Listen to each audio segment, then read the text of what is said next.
Masa jeda hampir berakhir ketika Byakuya menerima penugasan resminya dari CCG.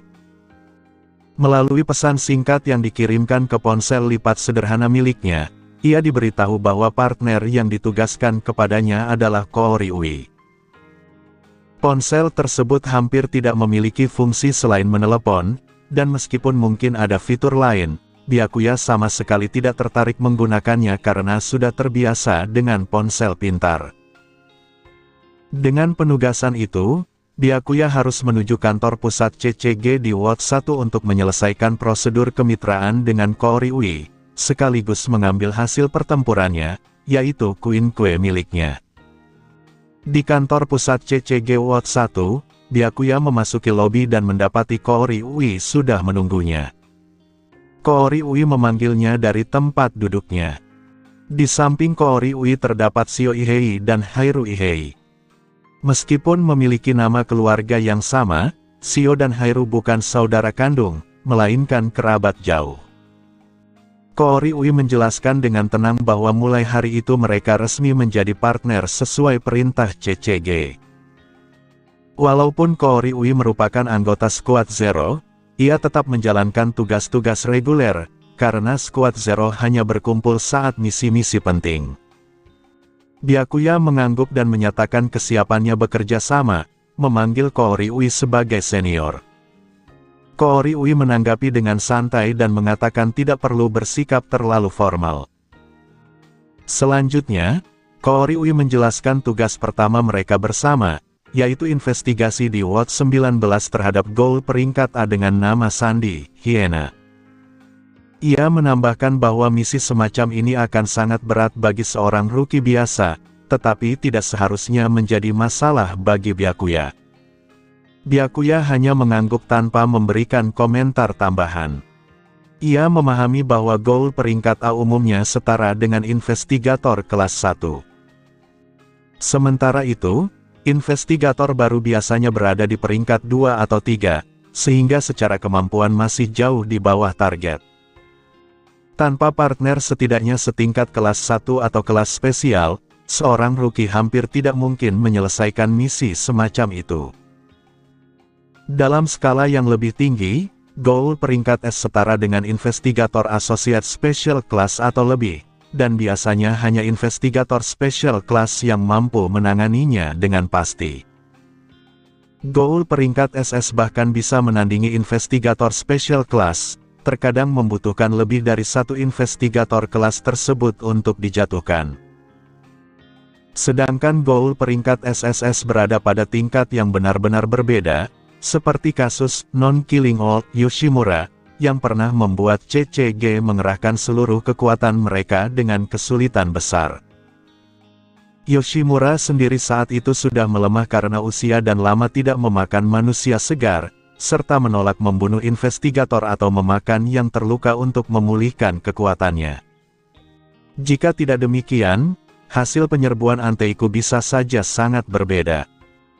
Namun semua itu tidak lagi relevan, karena penyerbuan tersebut pada dasarnya adalah jebakan yang disusun oleh Arima dan Eto, dan Arima pasti akan turun tangan jika rencana mereka terancam gagal. Setelah penjelasan itu, Ko Ryui mengajak Byakuya menyelesaikan dokumen administrasi terlebih dahulu. Ia mengatakan masih memiliki urusan lain, dan setelah itu Hairu serta Shio akan mengantar Byakuya untuk mengambil Queen Kue miliknya. Byakuya menyatakan persetujuannya. Dalam perjalanan, Shio bertanya apakah ia harus memanggil Byakuya dengan sebutan Amaha-san atau investigator Amaha. Byakuya menjawab bahwa keduanya tidak masalah. Shio kemudian memutuskan memanggilnya Byakuya-san karena terasa lebih akrab. Hairu tetap diam, hanya mengamati dari samping. Setelah semua prosedur bersama Ko Ryui selesai, Byakuya resmi menjadi investigator goal aktif yang memiliki tugas lapangan nyata. Sistem pun menandai keberhasilannya menyelesaikan opsi ketiga dari pilihannya sebelumnya, yaitu langsung bergabung dengan CCG tanpa melalui akademi, dan memberinya hadiah poin. Sistem juga mencatat terbentuknya kemitraan dengan Associate Special Class Investigator Koori Ui dan memberikan poin tambahan. Koori Ui kemudian pergi untuk urusannya sendiri, sementara Hairu dan Shio mengantar Byakuya ke menara riset CCG untuk mengambil Quinque miliknya. Meski bernama Menara Riset CCG, fasilitas tersebut sebenarnya dimiliki oleh GFG, organisasi riset Gold dari Jerman, tempat hampir seluruh Quinque CCG dikembangkan dan diproduksi. Ini adalah kunjungan pertama Byakuya ke menara riset tersebut. Dengan bantuan Hairu dan Shio, ia menemukan peneliti yang bertanggung jawab dan menerima sebuah koper perak berisi Quinque miliknya. Peneliti menjelaskan bahwa sebelum digunakan, Quinque tersebut harus didaftarkan melalui identifikasi biometrik. Setelah pendaftaran, koper itu hanya bisa dibuka oleh Byakuya sendiri. Proses registrasi mencakup tangan dan wajah, memungkinkan akses cepat dalam situasi darurat. Setelah pendaftaran selesai, Byakuya mencoba mengeluarkan Quinque dari dalam koper. Senjata itu berupa tachi berwarna abu-abu, dengan bilah yang memiliki gerigi kecil menyerupai gigi hiu. Tekstur dan bobotnya sangat berbeda dari pedang biasa. Saat itu juga, Byakuya memberi nama Quinque tersebut, Ton. Sistem mencatat bahwa ia telah memperoleh Quinque yang dinamai sendiri dan memberikan poin tambahan. Dengan total poin yang telah mencapai ambang tertentu, fitur baru bernama System Shop pun resmi terbuka. Terbukanya System Shop secara tiba-tiba mengingatkan Byakuya bahwa fitur tersebut memang ada sejak awal. Sebelumnya, ia pernah melihat menu System Shop yang masih terkunci di panel sistemnya, tetapi karena tidak mengetahui syarat pembukaannya, ia tidak terlalu memperdulikannya.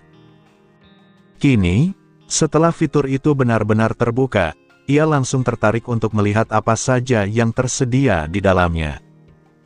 Saat Byakuya membuka panel sistem, informasi statusnya kembali ditampilkan. Identitasnya masih tercatat sebagai manusia berusia 18 tahun, dengan target fusi Uchiha Madara. Progres fusi berada di level 2 dengan nilai 87 dari 500. Perlengkapan yang ia miliki saat ini adalah Quinque peringkat B, Ton, dan Quinque peringkat B, Hiruko, 1/76. Kemampuannya mencakup saringan 3 Tomu, Hashirama Cells level 2, Taijutsu level 2, serta beberapa ninjutsu peringkat B. Total Fusion Points yang ia miliki adalah 313. Di bagian bawah panel, System Shop kini terlihat aktif. Dengan satu pikiran, System Shop langsung terbuka. Sistem menampilkan bahwa toko tersebut masih berada di level 1.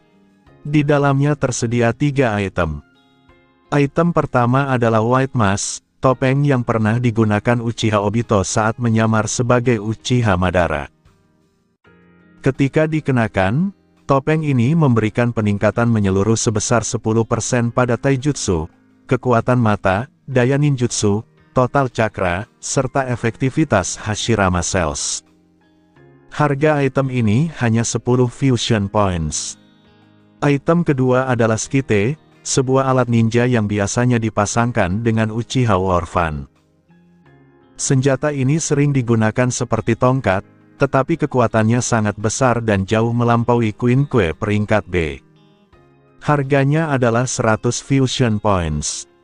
Item ketiga adalah Uchiha War-Fan atau Gunbai.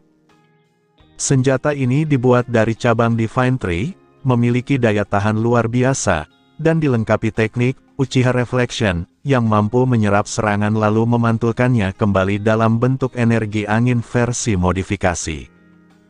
Kekuatan senjata ini setara dengan Quinque Koukaku peringkat SSS. Namun, harganya sangat mahal, yaitu 500 Fusion Points.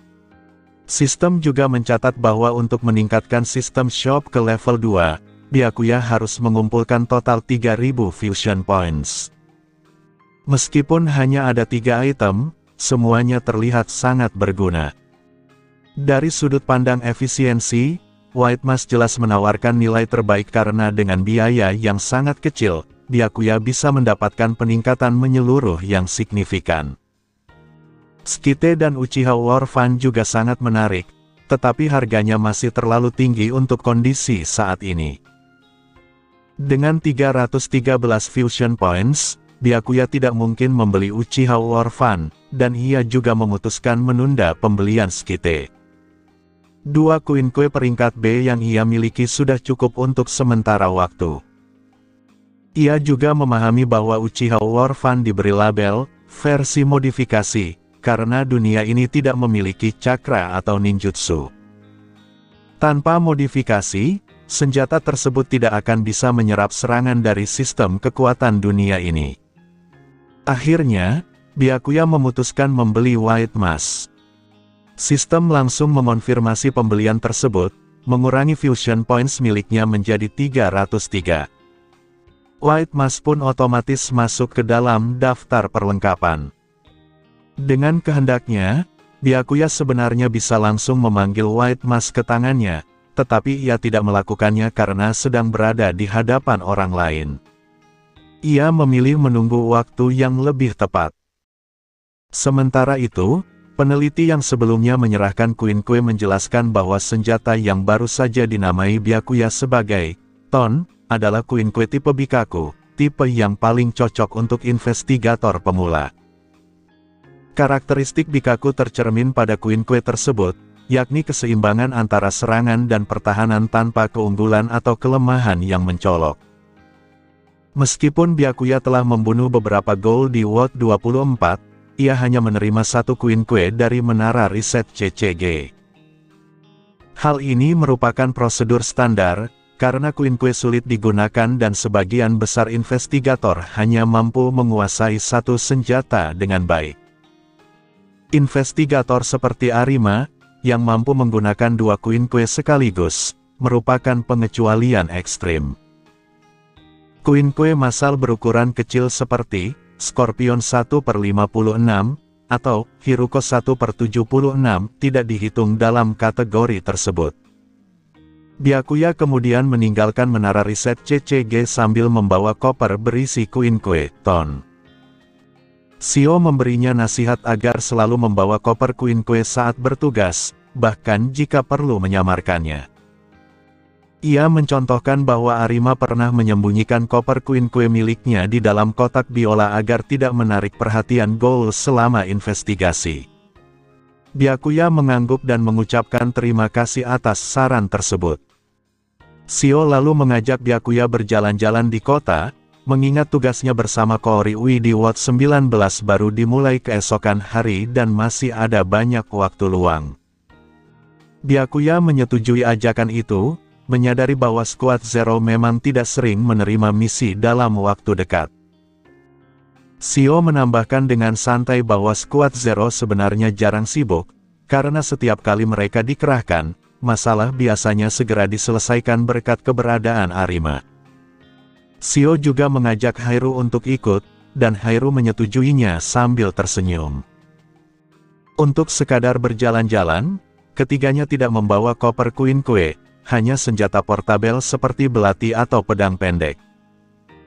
Meskipun World 1 merupakan distrik dengan aktivitas ghoul yang cukup serius, para ghoul tidak berani bertindak terang-terangan di siang hari karena banyaknya investigator yang berjaga.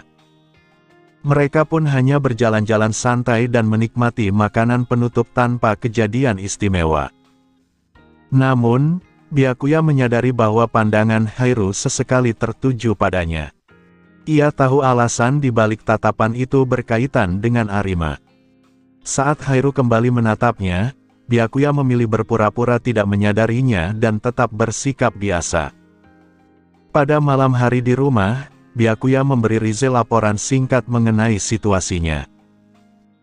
Ia menjelaskan bahwa dirinya telah dipasangkan dengan seorang asosiat special class dari Squad Zero, dan mulai keesokan harinya ia akan menjalankan investigasi ghoul di World 19. Dalam kesempatan itu, Byakuya juga mengangkat topik mengenai Wasu Clan dan Half Human. Ia menanyakan apakah Arima, yang dikenal sebagai investigator terkuat CCG, sebenarnya adalah seorang half-human. Rize langsung membenarkan hal tersebut dan menambahkan bahwa identitas Arima tidak berhenti sampai di sana. Ia juga merupakan seorang cleaner untuk organisasi V. Menurut Rize, Squad Zero yang dipimpin Arima kemungkinan besar juga berisi banyak half-human. Mendengar itu, Byakuya menekankan agar Rize lebih berhati-hati ke depannya. Jika Arima sampai menemukan keberadaannya, konsekuensinya akan sangat berbahaya. Byakuya menyadari bahwa Wasu Clan pasti akan memerintahkan Arima untuk menangkap Rize. Dalam alur kejadian yang ia ketahui, Sachi bahkan tewas karena hal ini. Walaupun Arima sering tampak setengah hati dalam menjalankan tugas, seperti permainannya dengan Aogiri 3D World 24, Byakuya paham bahwa jika Arima tanpa sengaja menemukan Rize, ia pasti akan bertindak cepat untuk menghindari kecurigaan dari Wasu Clan maupun pemimpin V, Kaiko. Rize menanggapi peringatan itu dengan singkat. Ia mengatakan bahwa ia mengerti, lalu menyuruh Byakuya untuk lebih memikirkan keselamatannya sendiri. Meskipun terdengar agak kesal, Byakuya dapat menangkap nada kekhawatiran dalam suara Rize dan hanya menanggapinya dengan senyum kecil. Keesokan harinya di Tokyo, World 19, Byakuya dan Koori-ui bergerak dengan pakaian biasa.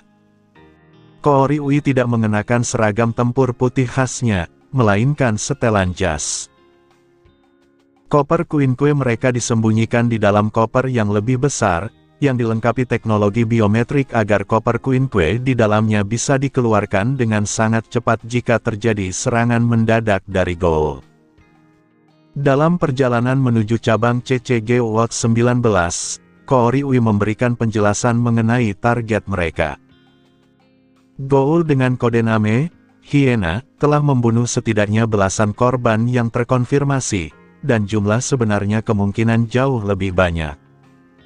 Insiden terbaru dengan lebih dari 5 korban tewas membuat tingkat ancamannya naik menjadi A-rated. Berdasarkan data, Hyena diduga memiliki Kagune tipe Rinkaku yang memiliki daya serang sangat tinggi tetapi relatif rapuh. Koori-ui juga menjelaskan wilayah perburuan yang biasa digunakan Ghoul tersebut. Sesampainya di cabang CCG World 19, mereka tidak langsung memulai investigasi. Keduanya harus melapor terlebih dahulu, sebagai bentuk pencatatan resmi bahwa mereka sedang menjalankan tugas. Di dalam cabang CCG, setiap investigator yang mereka lewati memberi salam hormat kepada Koori-ui. Sebaliknya, tidak ada yang mengenali Byakuya, karena ia masih investigator baru tanpa reputasi. Koori-ui dikenal luas sebagai wakil kapten Squad Zero dan mantan anggota jenius dari Arima Squad, sehingga namanya dihormati di seluruh CCG. Di sana, mereka bertemu dengan seorang pria berambut putih seluruhnya, bertubuh kurus, sedikit membungkuk, mengenakan mantel abu-abu dan membawa koper Quinque. Byakuya langsung mengenalinya sebagai Kureo Mado, dengan Koutaro Amon berdiri di sampingnya. Ia menyadari bahwa pada periode ini, Mado memang ditempatkan di World 19. Koori-ui menyapa Mado dan Amon dengan menyebut pangkat mereka. Mado lalu memperhatikan Byakuya dan menyimpulkan bahwa pemuda itu adalah partner Koori-ui, seraya mengatakan bahwa ia tampak menjanjikan. Koori-ui membenarkan hal tersebut dan menyebutkan bahwa Byakuya menunjukkan performa yang sangat baik selama masa magang. Byakuya kemudian memperkenalkan dirinya sebagai Amaha Byakuya, investigator rank 2 yang baru diangkat. Mado memberi dorongan singkat agar Byakuya bekerja keras dan menjadi investigator yang hebat, lalu ia dan Amon melanjutkan perjalanan mereka. Byakuya mencatat bahwa saat berinteraksi dengan rekan sesama investigator, Mado terlihat normal dan dapat diandalkan. Namun, ia tahu bahwa sikap Mado akan berubah drastis ketika berhadapan dengan Ghoul. Pertemuan singkat itu meninggalkan kesan kuat bagi Byakuya. Berdasarkan alur waktu yang ia ketahui, Mado saat ini sedang mengejar atau akan segera mengejar keluarga Fueguchi. Tepat setelah itu, sistem memicu sebuah misi dengan mekanisme Divine Selection. 3 pilihan muncul, tidak ikut campur sama sekali dengan hadiah 1 Fusion Point, membantu Mado dan Amon membasmi keluarga Fueguchi dengan hadiah 10 Fusion Points, atau mencegah baik Jason Yamori maupun Kureo Mado membunuh Fueguchi Asaki dengan hadiah 50 Fusion Points. Byakuya menyadari bahwa kejadian penting seperti ini memang mudah memicu misi sistem. Namun, ia juga sedang menjalankan investigasi resmi dan sulit membagi fokus. Selain itu, misi tersebut mengharuskannya berhadapan bukan hanya dengan Yamori, tetapi juga dengan Mado. Meskipun Mado secara resmi hanya first class, kemampuan tempurnya setara dengan Associate Special Class. Ia pernah menangkap Gold SS Rated, Course Collector, Arata Kirishima, dan sebenarnya bisa naik pangkat sejak lama, tetapi menolak karena tidak ingin terikat banyak batasan. Byakuya juga memahami bahwa jika ia ikut campur untuk menyelamatkan Hinami dan Ryouko Fueguchi, posisinya di dalam CCG akan menjadi sangat rumit. CCG sama sekali tidak mentoleransi investigator yang melindungi Gold, sesuai dengan Undang-Undang Penanggulangan Gold. Walaupun ia menganggap hukum itu tidak masuk akal, pelanggaran terbuka tetap memerlukan pertimbangan matang. Setelah itu, Byakuya dan Koori-ui menyelesaikan proses pelaporan dan resmi memulai investigasi. Mereka menuju area yang sering menjadi tempat munculnya Gold A-rated Hyena. Kodename tersebut berasal dari kebiasaan target mengenakan topeng berbentuk hyena, mirip dengan cara Touka dijuluki Rabbit. Koori-ui mengingatkan agar mereka tidak menakuti target. Mereka harus berjalan seperti warga biasa sambil mengamati lingkungan dan mencari petunjuk mencurigakan. Ia terus memberikan arahan yang biasanya dibutuhkan oleh investigator pemula. Byakuya hanya mengangguk, meskipun semua itu sudah ia pahami. Dengan saringan yang belum diaktifkan sekalipun, kemampuan persepsi Byakuya jauh melampaui manusia biasa. Dalam waktu kurang dari setengah jam, ia sudah menemukan seorang pria yang mencurigakan. Ia lalu memberitahu Koori-ui bahwa pria tersebut tampak memiliki sisa lemak manusia berwarna kuning pucat pada tubuhnya, menandakan kemungkinan kuat bahwa itulah target yang mereka cari. Pria yang diperhatikan Byakuya bertubuh tinggi dan kurus, mengenakan mantel hitam. Dari luar, perilakunya tidak tampak berbeda dari para pejalan kaki lain di sekitarnya. Namun, terdapat noda kecil berwarna kekuningan di bagian belakang pakaiannya yang menarik perhatian Byakuya. Noda itu sulit dikenali secara kasat mata, tetapi dengan persepsi luar biasa yang dimilikinya, Byakuya dapat memastikan bahwa itu bukan noda biasa. Baik itu lemak hewan maupun lemak manusia, keberadaannya tetap mencurigakan. Koori-ui menanggapi laporan Byakuya dengan suara pelan dan memutuskan untuk mengikuti pria tersebut lebih lanjut, sambil memastikan agar keberadaan mereka tidak disadari. Byakuya dan Koori-ui pun mulai membuntuti pria bermantel hitam itu dengan jarak aman. Tak lama kemudian, pria tersebut berbelok masuk ke sebuah gang sempit. Hal itu semakin memperkuat kecurigaan mereka. Byakuya dan Koori-ui segera mengikutinya. Byakuya berada di depan. Tepat ketika ia hendak berbelok masuk ke gang tersebut, 3 tentakel Rinkaku berwarna hitam tiba-tiba melesat ke arahnya. Ketiga ujung Rinkaku itu menyatu pada satu titik, langsung mengarah ke dahinya. Dalam sekejap, tritomu saringan Byakuya aktif secara refleks. Namun, karena Koori-ui berada di belakangnya, ia tidak dapat melihat perubahan tersebut. Meskipun serangan itu merupakan penyergapan mendadak, bagi Byakuya serangan tersebut tetap terlalu lambat.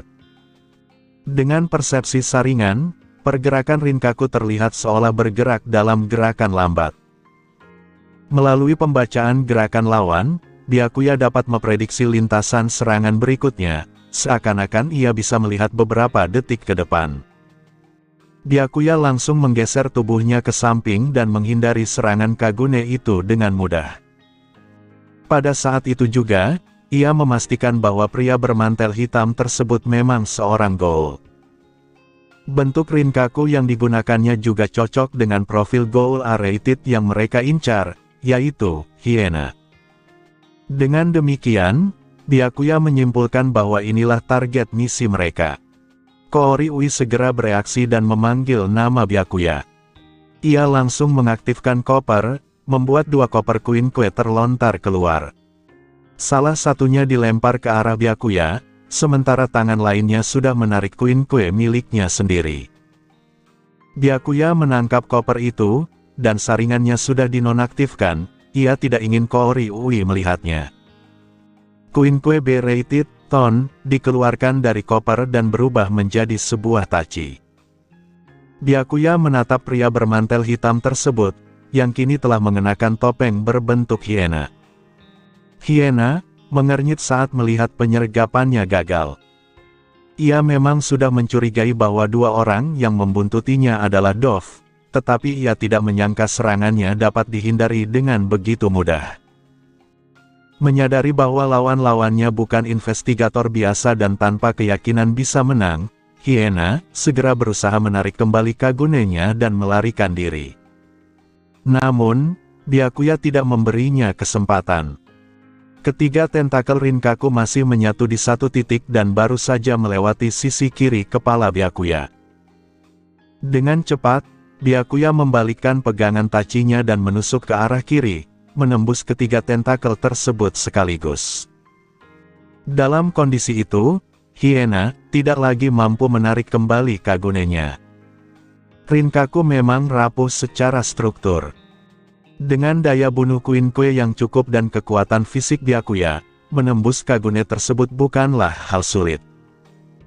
Byakuya kemudian memutar sudut tachi secara kasar dan menghujamkannya ke tanah, sepenuhnya memaku ketiga tentakel Hyena ke permukaan. Menyadari dirinya berada dalam bahaya besar, Hyena berusaha meronta, tetapi tetap tidak mampu melepaskan Kagunenya.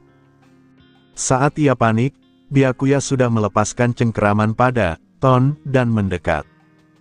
Sebuah tendangan melingkar tinggi menghantam kepala Hyena.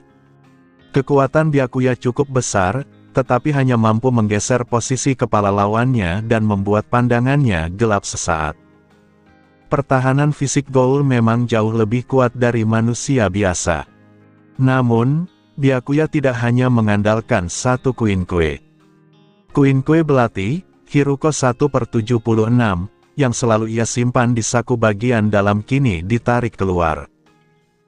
Saat Hyena masih sempoyongan, Byakuya segera bergerak ke belakangnya dan menghancurkan Kakuhou di pangkal Kagunenya. Pada saat yang sama, Koori Ui juga sudah mendekat.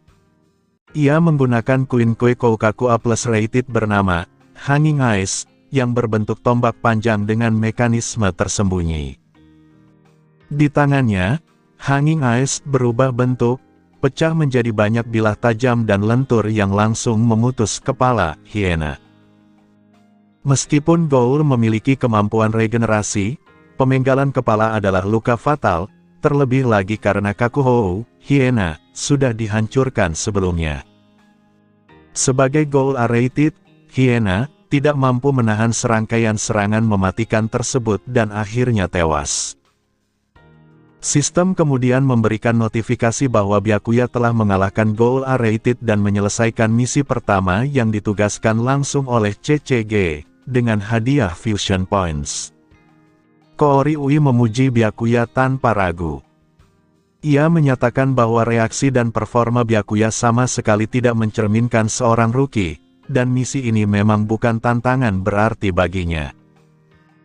Selain itu, karena Kagune target telah dikeluarkan sepenuhnya, persyaratan untuk pembuatan Quinque terpenuhi, dan dalam beberapa hari Byakuya akan dapat meningkatkan Quinque-nya menjadi A-rated. Byakuya hanya mengangguk ringan. Pikirannya tidak tertuju pada peningkatan Quinque, melainkan pada situasi keluarga Fueguchi. Ia tidak mengetahui keadaan mereka saat ini. Jika Fueguchi Asaki belum dibunuh oleh Yamori, itu adalah kemungkinan terbaik yang bisa terjadi. Setelah menyatakan misi selesai, Kooriui menjelaskan bahwa investigator lain akan menangani pembersihan lokasi. Ia lalu menanyakan apakah Byakuya ingin langsung kembali. Byakuya menjawab bahwa waktu masih cukup awal dan ia ingin berkeliling WOT 19 terlebih dahulu. Kooriui menyetujui dan mengatakan bahwa ia akan kembali ke cabang untuk menyusun laporan, sambil mengingatkan Byakuya agar tetap waspada. Tak lama setelah pertarungan berakhir, para investigator tiba untuk menangani lokasi kejadian. Mereka semua adalah investigator asisten, personel non-tempur yang bertugas menangani pekerjaan pendukung dan urusan lapangan ringan. Investigator rank 2 saja hampir tidak cukup kuat untuk menghadapi Gold B-rated, sementara investigator rank 3 hanya mampu melawan Gold C-rated yang bahkan belum bisa memanifestasikan Kagune. Adapun investigator asisten sama sekali tidak memiliki kemampuan bertarung. Para asisten hanya mengenali Kooriui sebagai Associate Special Class Investigator. Mereka tidak mengenali Byakuya. Tugas mereka adalah membawa jasad Hyena ke CCG Research Tower di WOT 1 serta membersihkan seluruh jejak darah dan bukti lain di lokasi kejadian. Setelah bertukar beberapa kata dengan Byakuya, Kooriui pergi untuk menyusun laporan resmi. Setelah itu, Byakuya tampak berjalan-jalan tanpa tujuan di jalanan WOT 19, tetapi sebenarnya ia sedang mencari lokasi keluarga Fueguchi. Ia hanya tahu bahwa mereka menjalankan sebuah klinik, tanpa mengetahui alamat pastinya. Ia memutuskan untuk bertanya kepada warga sekitar. Karena sudah tidak dalam status tugas aktif, Byakuya tidak menyembunyikan koper koin-koinnya di dalam koper besar dan membawanya secara terbuka. Sekilas saja, orang-orang sudah bisa mengetahui bahwa ia adalah investigator CCG, yang justru memudahkannya untuk bertanya kepada warga sipil. Tidak butuh waktu lama baginya untuk mengetahui lokasi klinik Fueguchi. Klinik tersebut cukup terkenal di wilayah itu. Dr. Fueguchi dikenal ramah terhadap pasien, rajin, dan memiliki reputasi yang sangat baik. Fueguchi Asaki memang merupakan contoh langka Gold yang benar-benar baik hati. Namun, justru karena itulah ia akan dibunuh, setelah Yamori mengetahui bahwa ia bekerja sama dengan investigator CCG. Byakuya segera menuju klinik tersebut. Saat mendekat, ia sengaja memperlambat langkahnya dan mengamati keadaan sekitar. Jika situasinya berjalan sesuai dugaan, Mado dan Amon seharusnya sedang mengintai di sekitar klinik, menunggu kedatangan Yamori. Tujuan utama Mado dan Amon datang ke WOT 19 memang untuk menangkap Yamori, seorang Gold S-rated. Penugasan mereka berdua masuk akal, karena pada saat itu CCG belum mengetahui bahwa Yamori telah menjadi half Kakuja akibat kanibalisme. Kekuatan Yamori sebenarnya sudah melampaui level S, setidaknya berada di tingkat S+ atau mendekati SS. Dalam kejadian aslinya, Mado telah salah memperkirakan kekuatan Yamori. Koin-koin miliknya tidak efektif, bahkan salah satunya rusak. Jika Yamori tidak mematuhi kebiasaan anehnya yang hanya beraktivitas sesuai jam kerja, dan memilih pergi begitu saja, Mado seharusnya sudah mati di tempat. Seperti yang diperkirakan, Byakuya segera menemukan posisi persembunyian Mado dan Amon. Jika Yamori saja bisa menemukan mereka, terlebih lagi Byakuya yang sudah tahu apa yang harus dicari. Namun, Byakuya berpura-pura tidak menyadarinya. Dengan koper koin-koin masih di bawah terbuka, ia berjalan lurus memasuki klinik Fueguchi. Dari tempat persembunyian mereka, Mado dan Amon juga melihat Byakuya. Amon langsung panik. Ia mengenali Byakuya sebagai investigator Amaha dan khawatir keberadaannya akan merusak rencana penyergapan. Jika Yamori datang dan melihat seorang investigator secara terbuka di klinik, penyergapan bisa gagal total. Mado tetap diam, mengamati Byakuya dengan ekspresi bingung. Ketika Amon dengan cemas berbisik bahwa Byakuya akan memperingatkan Yamori, Mado tetap tenang.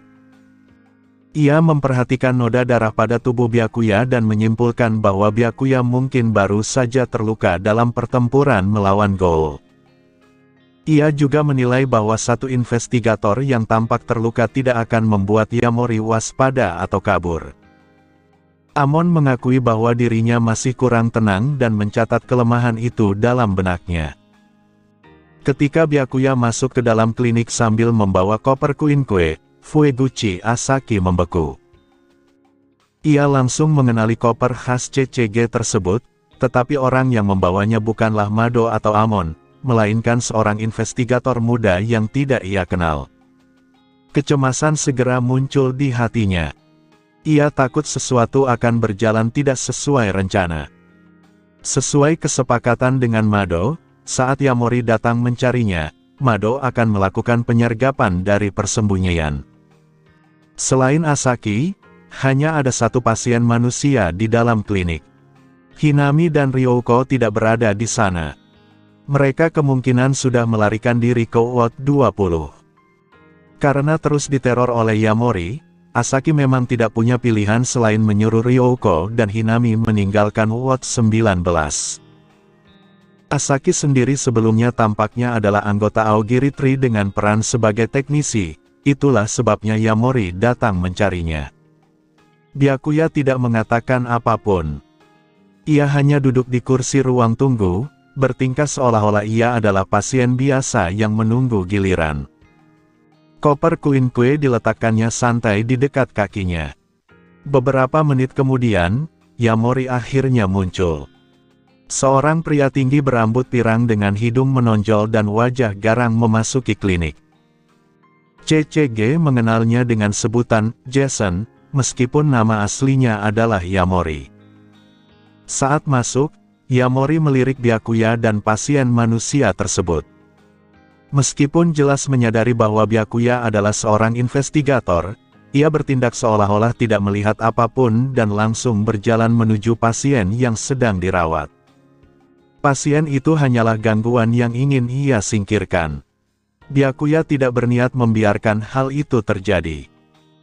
Dalam satu gerakan halus, ia menarik Quinque belati, Hiruko 1/76, dari saku dalamnya dan melemparkannya ke arah Yamori dengan kecepatan dan akurasi tinggi. Namun, Yamori adalah Ghoul kelas Half Kakuja. Refleksnya sangat tajam. Ia memiringkan kepala, tetapi ujung belati tetap menggores telinganya sebelum menancap di dinding di belakangnya. Yamori mengerutkan kening. Ia benar-benar terluka, dan seorang investigator berani menyerangnya secara langsung. Dengan satu tangan tetap berada di sakunya, Yamori memutar jari telunjuknya ke arah yang tidak wajar, disertai bunyi retakan yang mengerikan. Senyum bengkok muncul di wajahnya. Jelas bahwa Byakuya telah membuatnya marah. Jantung Fueguchi Asaki seakan tenggelam. Keringat dingin mengalir di dahinya. Investigator muda itu baru saja menghancurkan seluruh rencana. Sesuai kesepakatannya dengan Mado, penyergapan seharusnya terjadi ketika Yamori mendekatinya. Namun kini, situasinya telah berubah sepenuhnya. Sistem memberikan notifikasi bahwa Byakuya telah mengalami konfrontasi pertamanya dengan Ghoul S-rated bernama Jason, dan sebagai hasilnya ia menerima 10 fusion points. Tanpa menunjukkan emosi apapun, Byakuya bangkit dari kursinya.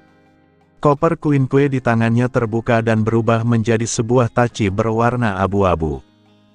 Sejak awal, ia memang berniat menghentikan Yamori. Tidak ada sedikit pun rasa takut di wajahnya, karena jika ia takut, ia tidak akan datang ke tempat ini. Situasi saat ini masih berpihak kepadanya. Dalam alur waktu ini, Fueguchi Asaki belum dibunuh oleh Yamori. Pasien manusia yang berada di klinik bereaksi cukup cepat, meskipun tindakannya tidak sepenuhnya rasional. Alih-alih bersembunyi di dalam klinik, ia justru berlari menuju pintu keluar, yang berarti harus melewati Yamori secara langsung. Namun, Yamori sama sekali tidak memedulikannya dan membiarkan pria itu kabur begitu saja. Saat ini, satu-satunya yang ada di pikirannya adalah menghancurkan anak muda di hadapannya. Semua yang lain tidak berarti. Yamori bahkan merasa sayang bahwa Byakuya bukanlah Ghoul. Jika ia Ghoul, Yamori bisa bersenang-senang dengan menyiksanya tanpa akhir, berkat kemampuan regenerasi khas Ghoul. Dengan raungan keras, Yamori menerjang ke depan dengan kecepatan eksplosif. Ia tidak mengeluarkan Kagune, tampaknya berniat menghancurkan Byakuya hanya dengan kekuatan fisiknya. Bagi manusia biasa, serangan seperti itu akan menjadi akhir segalanya. Tubuh manusia tidak mungkin menandingi kekuatan Ghoul, terlebih lagi Ghoul sekelas Yamori. Namun, Byakuya bukan manusia biasa. Dalam sekejap mata Yamori sudah berada di hadapannya, tinjunya yang besar diayunkan ke arah kepala Byakuya. Namun, Byakuya telah mengunci pergerakan itu. Matanya mengikuti lintasan serangan dengan tepat. Ia hanya memiringkan kepala sedikit dan dengan mudah menghindari pukulan tersebut. Sekilas tampak seolah-olah tinju itu hampir menghancurkan kepalanya, tetapi itu hanyalah ilusi akibat penghindaran yang sangat presisi. Pada saat yang sama, Byakuya memutar pergelangan tangannya dan menusukkan tachi secara terbalik ke perut Yamori. Rasa sakit meledak di tubuh Yamori, dan sesaat ia tidak percaya bahwa dirinya benar-benar terluka secara tiba-tiba. Namun, luka kecil seperti itu tidak berarti apa-apa baginya. Justru, hal itu semakin membakar amarahnya. Mengabaikan kuin-kue yang tertancap di perutnya, Yamori mengulurkan kedua tangan untuk mencengkeram leher Byakuya. Akan tetapi, ia tetap selangkah lebih lambat. Byakuya dengan tegas mencabut ton dari perut Yamori. Gerigi tajam di sepanjang bilahnya kembali merobek daging saat ditarik keluar. Setelah itu, Byakuya segera menghindari kedua tangan Yamori yang berusaha meraih dirinya. Jika Yamori mengira ia bisa menghancurkan Byakuya hanya dengan pertarungan jarak dekat tanpa mengeluarkan Kagune, maka ia telah salah besar. Sementara itu, Fueguchi Asaki tetap duduk di tempatnya, tidak berani bergerak sedikit pun. Melihat investigator muda itu mampu menghadapi Yamori dan bahkan sempat unggul, ia hampir tidak bisa mempercayainya. Namun, Asaki tahu bahwa itu belumlah kekuatan Yamori yang sesungguhnya. Ghoul itu bahkan belum mengeluarkan Kagune. Kekhawatiran terus menghantuinya. Di mana Mado dan Amon? Mereka seharusnya sudah berada di sekitar sini. Setelah gagal menyentuh lawannya dan justru kembali terluka, wajah Yamori berubah penuh amarah dan penghinaan. Akhirnya, ia melepaskan Kagunenya. Dua tentakel Rinkaku berwarna ungu muncul dari Kakuhou di pinggangnya, permukaannya dipenuhi duri tajam. Yamori sebenarnya memiliki 3 Kakuhou, 2 diantaranya diperoleh melalui kanibalisme, yang memberinya kekuatan half Kakuja. Namun, ia masih belum sepenuhnya serius, karena yang ia keluarkan hanyalah Kakuhou aslinya. Byakuya menyadari hal itu dan sebuah senyum tipis muncul di wajahnya. 2 tentakel Rinkaku tersebut bergerak jauh lebih cepat daripada tubuh Yamori, dan sebagai tipe Kagune dengan daya serang tertinggi, serangannya sangat brutal. Kini, Byakuya benar-benar tertekan. Ia menahan satu tentakel dengan tachinya sambil menghindari yang lain dengan gerakan tubuh. Ia berhasil mengelak, tetapi tidak sepenuhnya, pakaiannya terkoyak. Byakuya mencoba merusak Kagune Yamori menggunakan ton, tetapi Queen-Kue B-rated jelas tidak cukup kuat. Baik dari segi daya hancur maupun ketahanan, ton jauh berada di bawah Kagune Yamori. Jika Kagune Yamori dijadikan Queen-Kue, itu akan menjadi Queen-Kue S-rated, Jason, yang berada di kelas yang sama sekali berbeda. Serangannya bukan hanya gagal merusak Kagune, tetapi juga membuat tangan Byakuya mati rasa. Untungnya, ton tidak sampai hancur.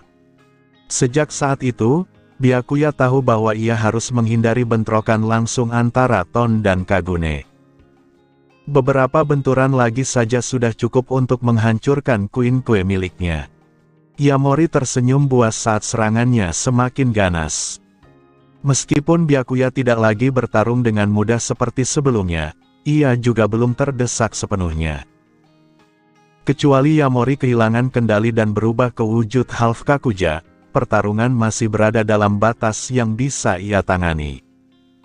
Dan Byakuya sendiri masih memiliki beberapa kartu tersembunyi yang belum ia gunakan. Di tengah pertarungan sengit itu, Kureo Mado dan Koutaro Amon akhirnya muncul dengan Queen-Kue di tangan. Mado membawa Queen-Kue berbentuk payung, sementara Amon memegang Dojima setengah, sebuah Koukaku berbentuk tongkat logam. Yamori segera menyadari bahwa ia telah masuk ke dalam penyergapan. Naluri pertamanya adalah mundur secepat mungkin. Ia sudah bertarung seimbang dengan Byakuya. Jika dua investigator lain ikut mengepungnya, pada akhirnya ia pasti akan kalah.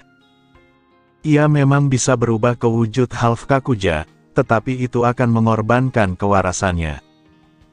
Ia datang dengan tujuan tertentu dan tidak ingin mengambil risiko yang tidak perlu hanya karena harga diri yang terluka. Yamori melepaskan diri dari pertarungan dengan Byakuya dan menerjang ke arah Mado dan Amon yang menghalangi jalan kaburnya. Keduanya mencoba mencegat, tetapi itu hanyalah harapan kosong. Ketika Queen-Kue berbentuk payung milik Mado terbuka untuk menjebaknya, Yamori memaksanya terbuka dengan kekuatan Kagune yang brutal hingga senjata itu hancur seketika. Ia lalu menendang Queen-Kue milik Amon, membuat investigator itu terhuyung mundur beberapa langkah. Tidak ada yang bisa mereka lakukan selain menyaksikan Yamori melarikan diri.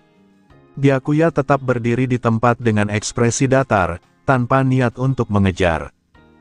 Ia tahu tidak ada gunanya. Mereka tidak akan bisa menangkap Yamori. Dan jika Yamori dipaksa berubah menjadi Half Kakuja, itu tidak akan menguntungkan siapapun. Amon sempat hendak mengejar Jason, tetapi ia segera menyadari bahwa goal itu telah menghilang dari pandangan. Dengan frustrasi, ia memukul udara dan meluapkan kekesalannya karena target mereka berhasil lolos. Mado tetap tenang dan tidak menunjukkan emosi berlebihan. Ia mengatakan bahwa mereka memang tidak mungkin bisa menangkap Jason. Queen-Kue miliknya yang baru saja dihancurkan menjadi bukti bahwa kekuatan Goul tersebut jauh melampaui perkiraan mereka. Namun bagi Mado, hal itu bukan masalah besar. Queen-Kue yang hancur hanyalah salah satu dari sekian banyak senjata yang ia miliki. Ia hanya mengakui bahwa dirinya telah meremehkan Jason. Amon mengangguk dan menerima penilaian itu. Mado kemudian menyatakan bahwa mereka justru seharusnya berterima kasih kepada investigator Amaha. Berkat campur tangan Byakuya, mereka bisa mengukur kekuatan Jason secara lebih akurat. Tanpa itu, situasi mereka barusan bisa saja menjadi jauh lebih berbahaya. Mado menoleh ke arah Byakuya dan menatapnya dengan penuh penilaian. Meskipun masih seorang rookie, kemampuan pemuda itu sangat mengesankan. Ia mampu menghadapi Goul S-rated seperti Jason secara langsung tanpa terlihat terdesak. Mado teringat bahwa di CCG memang ada beberapa individu dengan kekuatan yang sulit dijelaskan. Ia pun bertanya-tanya apakah Amaha berasal dari tempat yang sama dengan mereka. Amon juga mengucapkan terima kasih kepada Byakuya.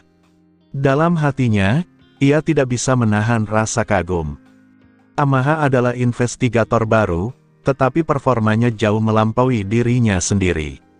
Byakuya menanggapi dengan datar, mengatakan bahwa itu bukan apa-apa. Saat itu, Fueguchi Asaki akhirnya angkat bicara. Wajahnya penuh kecemasan ketika ia menanyakan apa yang akan mereka lakukan selanjutnya. Mereka gagal menangkap Yamori, dan ia tahu Goul itu pasti telah menyadari bahwa dirinya bekerja sama dengan CCG. Balasan dari Yamori hanyalah masalah waktu. Mado terdiam sejenak, lalu ekspresinya berubah menjadi seringai dingin. Ia mengatakan bahwa Asaki sudah tidak berguna lagi. Ucapan itu membuat mata Asaki terbelalak ketika ia menyadari maknanya. Mereka berniat membunuhnya. Amon tetap diam, meskipun jelas ada kegelisahan di hatinya. Mado memang telah memanfaatkan Dr. Fueguchi. Selama beberapa hari berinteraksi, Amon tidak pernah merasa bahwa Ghoul ini berbahaya atau jahat. Sebaliknya, Asaki justru terlihat sangat baik kepada manusia. Namun, ajaran Mado selalu berpegang pada hukum penanggulangan Ghoul. Begitu seseorang dipastikan sebagai Ghoul, ia kehilangan seluruh perlindungan hukum. Dalam pandangan Mado, tidak ada Ghoul yang pantas hidup. Semuanya harus mati. Walaupun Amon merasa ragu, ia tidak sanggup menentang kehendak Mado. Ia telah diajari untuk patuh. Mado memanggil Amon. Karena Queen miliknya sendiri telah hancur, ia memerintahkan Amon untuk melakukan eksekusi. Secara umum, seorang investigator tanpa Queen hampir tidak berdaya melawan Ghoul. Satu-satunya pengecualian hanyalah Kisou Arima, yang mampu mengusir Ghoul hanya dengan payung biasa, tetapi kemampuan fisik Arima berada di level yang sama sekali berbeda. Amon menjawab dengan tegas dan menyingkirkan keraguannya. Ia menggenggam Dojima setengah dan melangkah menuju Asaki. Asaki panik dan berteriak bahwa ini tidak sesuai dengan kesepakatan mereka.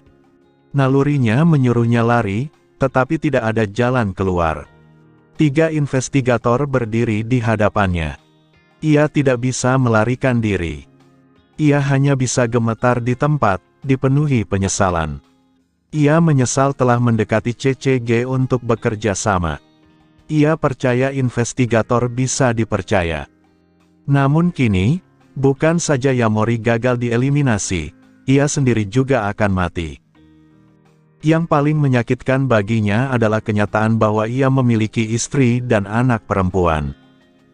Yamori dan Mado sama-sama mengetahui keberadaan mereka. Ia bisa menerima kematiannya sendiri, tetapi tidak sanggup membayangkan keluarganya ikut dibunuh. Mado mencibir dan mengatakan bahwa kepercayaan dengan Ghoul adalah sesuatu yang menjijikkan. Tatapannya dipenuhi kebencian. Ia tidak pernah menganggap Asaki sebagai manusia. Bagi Mado, Ghoul hanyalah hama yang pantas dibasmi. Konsep kepercayaan sama sekali tidak ada. Dalam pikirannya, Mado bahkan sudah merencanakan Queen berikutnya. Ia akan menggunakan Kagune dan Kakuhou Ghoul ini, lalu memakai Queen tersebut untuk memburu istri dan anak Asaki. Membunuh seluruh keluarga terasa sangat memuaskan baginya. Teriakan putus asa Asaki menggema di dalam klinik ketika Amon mengangkat Queen nya untuk menyerang. Namun tepat sebelum serangan itu terjadi, sebuah suara dari belakang menghentikannya. Itu adalah suara Byakuya. Amon membeku di tengah ayunan, terkejut. Mado juga menoleh dan menatap Byakuya dengan penuh tanda tanya. Byakuya menyatakan bahwa Jason belum tertangkap dan Ghoul ini masih memiliki nilai. Jason pasti akan kembali untuk membalas dendam. Membunuh Asaki sekarang hanya akan menjadi pemborosan. Ia juga menambahkan dengan nada datar bahwa meskipun Jason kabur dengan cepat kali ini, ia tidak akan diberi kesempatan kedua. Mado terdiam sejenak. Amon merasa alasan itu masuk akal, tetapi keputusan bukan berada di tangannya. Ia menunggu respon Mado. Akhirnya, Mado menyetujui usulan tersebut dan mengatakan bahwa jika Byakuya bisa menangkap Jason, itu akan menjadi hasil yang ideal. Namun, di dalam hatinya, Mado mulai mencurigai bahwa Byakuya mungkin berusaha melindungi Ghoul ini. Instingnya sangat tajam. Seperti dalam kasus Kaneki di masa lalu, ia sering mencium sesuatu yang tidak beres sejak awal pertemuan. Kaki Asaki hampir tidak mampu menopang tubuhnya. Seluruh tubuhnya basah oleh keringat dingin. Meski demikian, ia tahu dirinya belum benar-benar aman. Eksekusinya hanya ditunda. Dibandingkan Mado, Amon jauh lebih polos. Karena investigator Amaha benar-benar menunjukkan kemampuan luar biasa, Amon tidak melihat adanya kecurigaan dalam ucapannya. Jika Amaha memiliki kemampuan untuk menangkap Jason, maka hal itu layak dicoba. Ditambah lagi, sikap Byakuya yang dingin dan tanpa ekspresi membuatnya terlihat rasional dan kejam, seseorang yang tampaknya tidak akan ragu membunuh Gold, sama seperti Mado. Sistem memberikan notifikasi bahwa Byakuya berhasil mencegah Yamori dan Kureo Mado membunuh Fueguchi Asaki, sehingga ia menerima hadiah 50 Fusion Points. Namun, sistem juga menetapkan syarat bahwa jika Asaki mati dalam waktu dekat, poin tersebut akan ditarik kembali. Byakuya merasa puas dengan hasil ini dan menilai bahwa menjaga Asaki tetap hidup bukanlah hal yang terlalu sulit baginya. Tak lama kemudian, sistem kembali mengaktifkan mekanisme misi melalui Divine Selection. Dua pilihan muncul, mundur dan menghindari komplikasi di masa depan, atau melindungi Ryoko dan Hinami Fueguchi dengan imbalan Fusion Points yang lebih besar. Di sisi lain, Mado memutuskan untuk pergi bersama Amon. Ia mengatakan bahwa mereka harus kembali karena dirinya perlu mendapatkan koin kue baru. Ia mengumpulkan pecahan koin kue miliknya yang hancur dan menyimpannya, karena bagi dirinya bahkan sisa-sisa senjata pun memiliki nilai koleksi. Amon mengikuti di belakangnya. Namun, belum jauh mereka melangkah, Mado tiba-tiba berbalik arah tanpa sepatah kata pun. Amon yang bingung ikut mengikutinya. Mereka berhenti di sisi luar dinding klinik.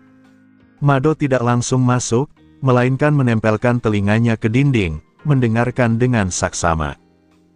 Insting Mado membuatnya curiga bahwa Byakuya mungkin berniat melindungi Gold tersebut. Ia ingin memastikan kebenarannya. Dari balik dinding, yang ia dengar justru suara Asaki yang dipukuli dan menangis kesakitan, disertai suara Byakuya yang dingin dan penuh penghinaan. Byakuya terdengar memaksa Asaki untuk terus bekerja sama dengan CCG, menyebutnya sebagai sampah tak berguna yang hanya memiliki satu nilai. Untuk memastikan sepenuhnya, Mado masuk kembali ke dalam klinik dengan dalih mengambil sesuatu yang tertinggal.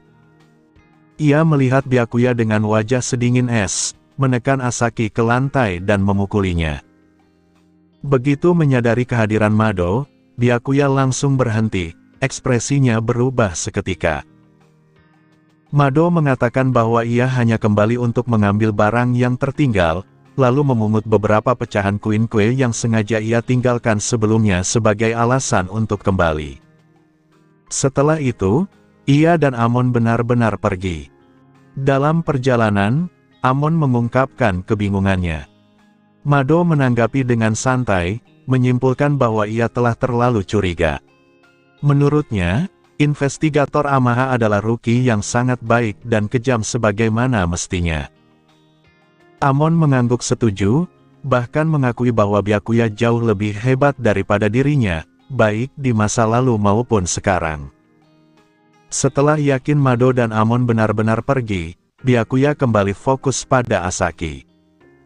Wajah Asaki sudah bengkak dan lebam, hidungnya patah, darah mengalir deras. Ia terkulai di lantai, mengerang pelan. Byakuya duduk santai di kursi, seolah tidak terjadi apa-apa. Byakuya berkata dengan nada ringan bahwa dengan kemampuan regenerasi Gold, luka-luka itu akan segera sembuh. Ia lalu bertanya apakah Asaki membencinya. Asaki sempat terkejut, lalu memahami situasi sepenuhnya. Ia menyadari bahwa pemukulan itu hanyalah sandiwara untuk menyelamatkan nyawanya dan menghilangkan kecurigaan Mado. Dengan penuh rasa syukur, Asaki bersujud dan menundukkan kepalanya ke lantai. Baginya, luka ini tidak ada apa-apanya dibandingkan dengan kematian. Ia memahami bahwa Byakuya adalah penyelamatnya. Byakuya menghentikan sikap itu dan membantu Asaki berdiri, mengatakan bahwa tidak perlu penjelasan panjang. Semua telah berjalan sesuai rencana. Ia tahu betul betapa tajam insting Mado, sehingga satu-satunya cara untuk menipunya adalah dengan pertunjukan kekerasan yang meyakinkan. Byakuya lalu menyuruh Asaki segera mencari tempat persembunyian dan memastikan Yamori tidak bisa menemukannya. Ini ia sebut sebagai kompensasi atas kerja sama Asaki dengan CCG. Asaki menyetujui dengan penuh tekad. Byakuya kemudian pergi tanpa menoleh lagi. Ia merasa sudah melakukan cukup banyak. Jika Asaki masih mati setelah ini, maka itu murni karena kebodohannya sendiri. Asaki, di sisi lain, berniat bersembunyi di tempat paling terpencil hingga keadaan aman sebelum kembali menemui istri dan anaknya.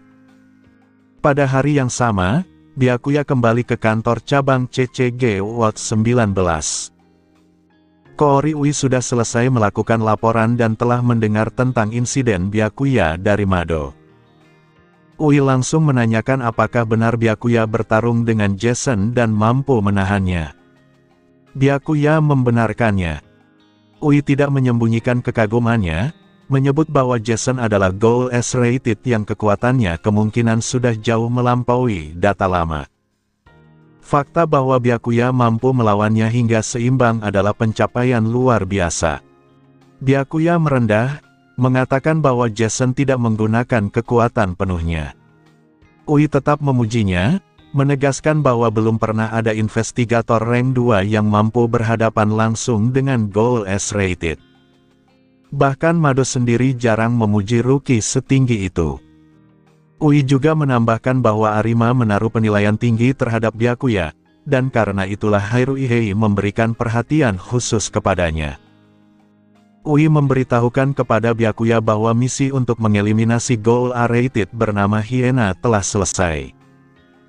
Untuk sementara waktu, tidak akan ada penugasan baru, sehingga Byakuya diminta untuk beristirahat. Ui menambahkan bahwa menghadapi Goal A-rated Hyena dan Goal S-rated Jason secara berurutan merupakan beban yang bahkan akan menyulitkan investigator kelas 1 berpengalaman. Byakuya menerima instruksi tersebut dengan anggukan singkat. Ia tidak berniat membagikan rencananya sendiri kepada Ui. Dengan tidak adanya penugasan mendesak, Byakuya berpisah dengan Ui dan kembali seorang diri ke Ward 20. Meski demikian, ia masih memiliki urusan yang harus dipikirkan.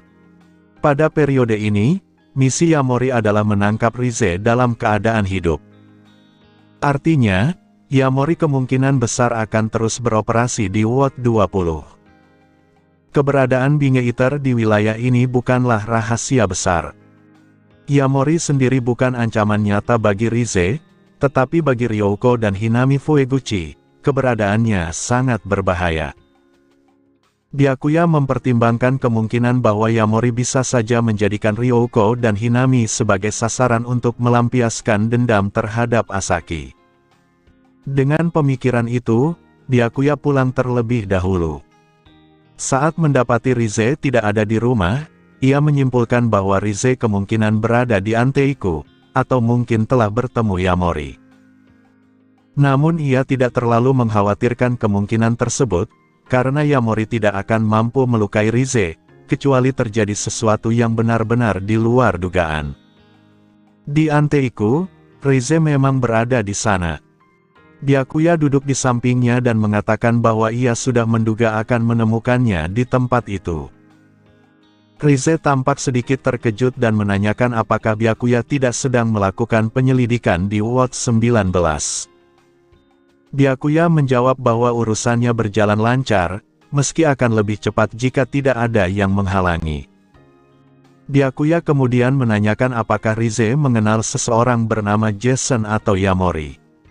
Rize mengingatnya sebagai sosok yang samar dan membosankan, seseorang yang pernah mencoba menangkapnya. Byakuya menjelaskan bahwa ia baru saja bertemu Yamori di Ward 19 dan memperingatkan bahwa Yamori kemungkinan akan aktif di Ward 20, sehingga Rize perlu berhati-hati. Rize menanggapi dengan santai, menyatakan bahwa Yamori tidak layak mendapat perhatiannya.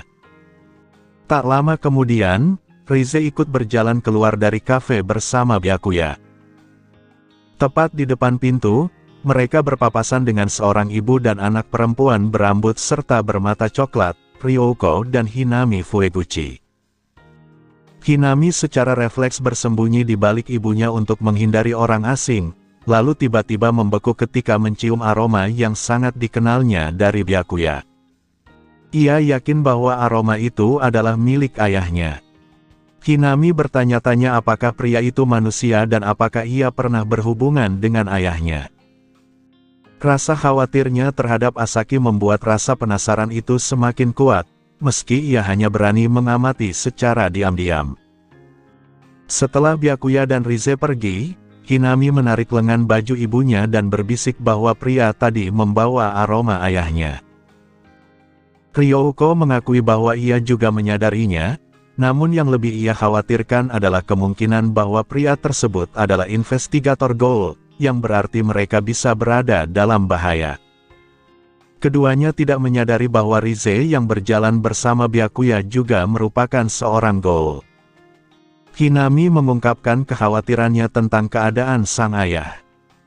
Sejak berlindung di Ward 20, mereka kehilangan kontak dengan Asaki, yang dengan sengaja memutus hubungan demi melindungi keluarganya dari bahaya. Ryouko pun merasakan beban yang sama di hatinya. Touka kemudian menghampiri mereka dan mengatakan bahwa manajer sedang menunggu di lantai atas. Dengan rasa terima kasih, Ryouko dan Hinami mengikuti Touka ke lantai 2 untuk mengambil barang dari Yoshimura. Barang yang dimaksud sebenarnya adalah suplai bangkai manusia yang disediakan Yoshimura untuk mereka.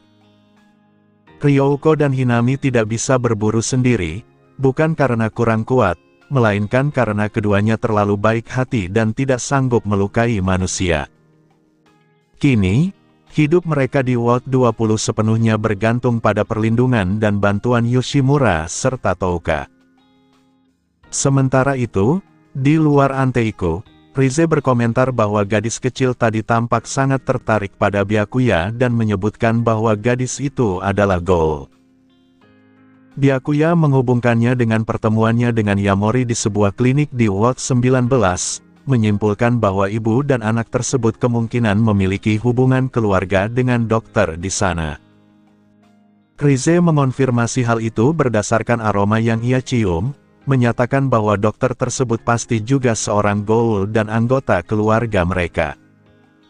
Byakuya menegaskan bahwa ia berniat mengeliminasi Yamori, karena Yamori pada akhirnya pasti akan menargetkan keluarga tersebut. Ekspresi Byakuya tetap tenang. Baginya, Yamori sudah ditandai untuk mati. Mengalahkan Ghoul S-rated itu akan memberinya fusion points dalam jumlah besar serta sebuah Queen Kue S-rated sebagai bonus. Setelah mengambil barang mereka, Ryouko dan Hinami tidak langsung meninggalkan Anteiko. Pikiran Hinami masih dipenuhi oleh kejadian sebelumnya. Di salah satu ruangan lantai 2, ia bertanya kepada Touka tentang pria muda yang pergi bersama seorang wanita cantik. Touka memastikan bahwa yang dimaksud Hinami adalah wanita berkacamata dengan rambut ungu. Setelah Hinami mengangguk, Touka menjelaskan bahwa ia hanya mengenal keberadaan mereka, tetapi tidak benar-benar mengenal pria tersebut. Ia pun bertanya alasan Hinami menanyakannya. Hinami menunduk dan menjelaskan bahwa pria itu membawa aroma ayahnya, sehingga ia sangat ingin mengetahui keadaan sang ayah. Mendengar hal itu, Touka menjadi penasaran. Ia merasa heran karena ayah Hinami seharusnya masih berada di Ward 19, sementara Byakuya juga diketahui pernah ke sana. Namun Touka akhirnya mengatakan dengan nada meminta maaf bahwa ia juga tidak tahu apa yang sebenarnya terjadi. Hinami segera mengatakan bahwa tidak apa-apa dan tidak menerima permintaan maaf Touka, mengingat semua kebaikan yang telah Touka lakukan untuk mereka. Meski begitu, keinginannya untuk mengetahui keadaan ayahnya harus ditunda. Sementara itu, Byakuya dan Rize berbincang di luar. Rize menanyakan apakah Byakuya berniat menggunakan ibu dan anak itu sebagai umpan untuk memancing Yamori keluar. Byakuya menyangkal istilah tersebut dan menyatakan bahwa ia tidak berniat melukai mereka, melainkan melindungi mereka. Ia yakin bahwa begitu Yamori mengetahui hubungan mereka dengan dokter di klinik, Yamori tidak akan membiarkan mereka begitu saja.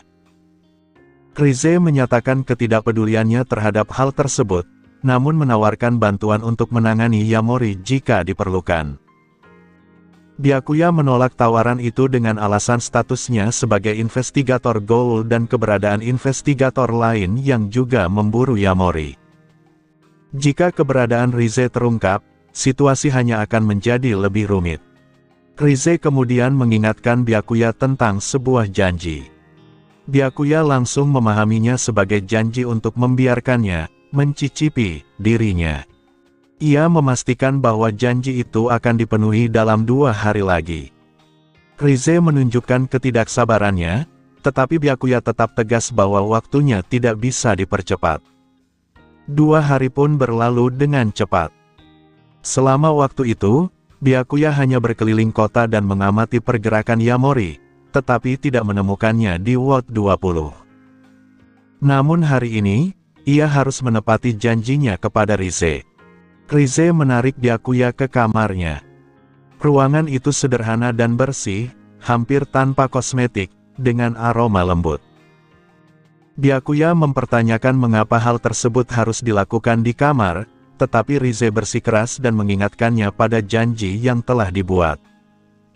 Di dalam kamar, Rize mendorong Byakuya ke atas ranjang dan memposisikan dirinya di atasnya. Wajahnya memerah saat ia mendekat dan berbisik bahwa suasana seperti ini membuat segalanya terasa lebih baik. Ia kemudian memeluk Byakuya erat dan menggigit perlahan otot di antara bahu dan lehernya.